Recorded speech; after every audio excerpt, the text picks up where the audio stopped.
Bem, pessoal, Sociedade Brasileira de Cardiologia lança novas diretrizes sobre monitorização da pressão arterial. E isso já aconteceu na Europa, o guideline da Sociedade Europeia mudou, americano, né? E no Brasil também eles lançam esse novo guideline. O que é mais relevante você entender dessa mudança?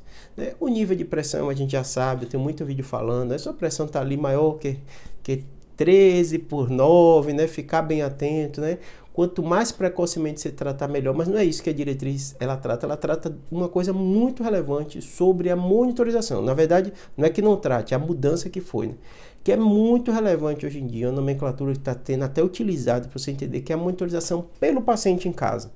Então, você medir sua pressão em casa, em especial dessa forma automatizada, com esses aparelhinhos de pressão que a gente tem, é muito relevante. Tem um vídeo aqui só falando sobre isso, os aparelhos de pressão, os aparelhos validados, muitos deles aprovado pela American Heart Association, né? Sociedade Brasileira de Cardiologia. Vai nos sites, vê quais são os aparelhos mais validados.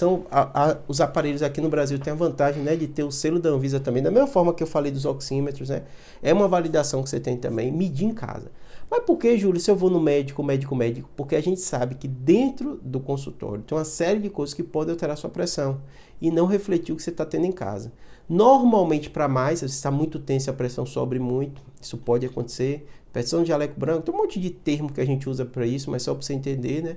E às vezes também não reflete, às vezes naquele momento, como tem variação diária, sua pressão está normal, mas durante o resto do dia, ou à noite, ou durante a manhã, sua pressão está alta e o médico não pegou, porque você foi no horário específico. Então, medir em casa é muito, muito importante. O papel daquele mapa, aquele aparelhinho que você mede, fica ali 24 horas, também cumpre um papel bem relevante. Essa é a grande relevância que você tem que entender de você, paciente, é responsável pela sua saúde.